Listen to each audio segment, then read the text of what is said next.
Let's see an interesting question of derivative. We have to find the derivative of root 1 plus x upon 1 minus x. तो मैं इसको y के equals to मान लेता हूं. तो यहाँ पे y एक तरह से x का फंक्शन है, तो मुझे dy अपॉन dx निकालना है. ठीक है, ठीक है. तो आप देखिए सबसे बेसिक जो फॉर्मूला था वो क्या था डेरिवेटिव का, जैसे d upon d x x to the power n, तो क्या होता था, पावर आगे आ जाती थी और एक पावर कम हो जाती थी. यही तो सबसे बेसिक फॉर्मूला था. ठीक है, तो इसका यूज करते हैं पहले. अब मान लीजिए इसको सबसे पहले हम x की तरह ट्रीट करेंगे. किसकी तरह, x की तरह. तो देखिए अब क्या हुआ, अब इस पूरे पे क्या है, रूट है. अब जब पूरे पे रूट है तो इसका मतलब क्या हुआ, इसका मतलब ये हुआ कि 1 plus x upon 1 minus x, इसकी होल पावर कितनी होगी, 1 अपॉन 2.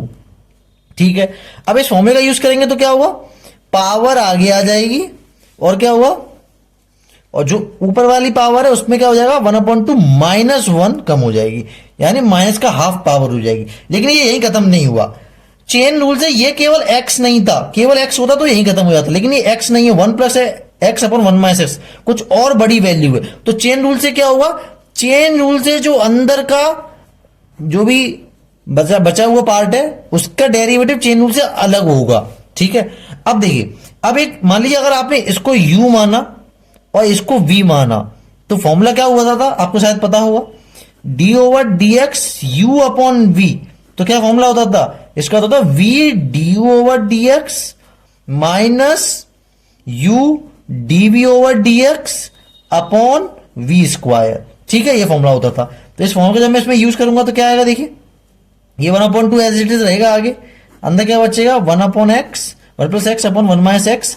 अब देखिए हाफ में से 1 माइनस होगा तो क्या बचेगा, माइनस की हाफ पावर बचेगी. ठीक है, अब देखिए इसमें चेन रूल लगाते हैं ये वाला, तो मैं बड़े ब्रैकेट का यूज कर लेता हूं. पहले v की वैल्यू कितनी है, 1 माइनस एक्स. ठीक है, d over d x, u की वैल्यू कितनी है, 1 प्लस एक्स.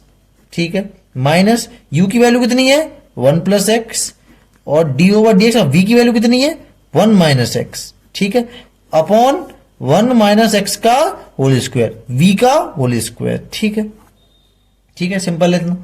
अब देखिए आगे एज इट इज सॉल्व करते हैं इसको. तो ये तो एज इट इज आ जाएगा, इसकी पावर हाफ.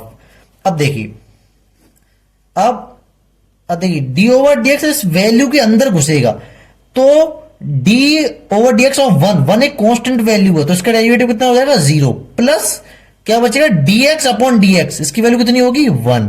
ठीक है, ये एज इट इज आ गया. अब देखिए ये अंदर घुसेगा, फिर से D of 1 over d x, ये कांस्टेंट वैल्यू, इसका डेरिवेटिव कितना होगा, 0. अब minus D x over d x क्या होगा, 1 होगा फिर से. ठीक है, नीचे क्या आएगा, 1 माइनस एक्स का होल स्क्वायर. ठीक है, अब देखिए ये 1/2, ये 1 plus x upon 1 minus x की पावर हाफ. ठीक है, अब देखिए अंदर क्या बचेगा, अंदर 1 माइनस एक्स और इसमें 0 प्लस 1 1 हो जाएगा, 1 का मल्टीप्लाई हुआ था 1 माइनस एक्स ही बचेगा, माइनस. अब देखिए 0 माइनस 1 माइनस 1, माइनस का अंदर मल्टीप्लाई हुआ तो माइनस माइनस क्या हो जाएगा, ये दोनों मिलके प्लस, तो ये प्लस हो गया. अंदर कितना बचा, 1 प्लस एक्स ही बचा. ठीक है, अपॉन 1 माइनस एक्स का होल स्क्वायर. ठीक है, तो देखिए इससे ये कट गया, तो यहां क्या बचेगा, देखिए यहां बचा 1/2 1 plus x upon 1 minus x to the power half. अब ये कितना बचेगा, 1 और 1 कितना हो गया, 2 अपॉन 1 माइनस एक्स का होल स्क्वायर. देखिए इससे ये कट गया. अब आगे क्या बचेगा, देखिए तो क्या हुआ, कितना बचा, 1 plus x upon 1 minus x की पावर माइनस का half into 1 upon 1 minus x का होल स्क्वायर. ठीक है, ये बचा.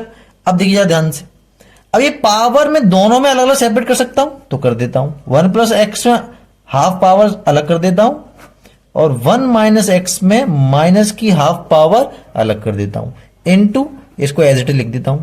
ठीक है, अब देखिए इन दोनों का बेस सेम है तो पावर क्या हो जाएगी, ऐड हो जाएगी, एक्स की power minus half upon 1 minus X, power जुड़ेगी तो माइनस 1/2 और प्लस 2.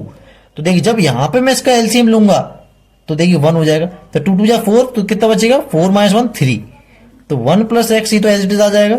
नीचे इसकी पावर कितनी बचेगी, 1 माइनस एक्स. देखिए 2 2 जा 4, 4 माइनस 1 करूंगा तो 3, तो यानी प्लस का 3/2. अब इसकी पावर माइनस की है तो नीचे आएगी, इसकी हो जाएगी प्लस की हो जाएगी. प्लस की हाफ पावर और मल्टीप्लीकेशन होगा इसमें किसका, 3/2 का।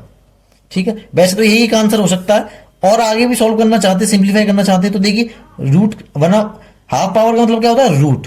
तो इस पे क्या इतनी पावर आ जाएगी, 1 + x पर रूट आ जाएगी, और ये एज इट इज लिख सकते हैं आपको 1 - x⁻³ 3/2। तो ये हो गया इसका आंसर।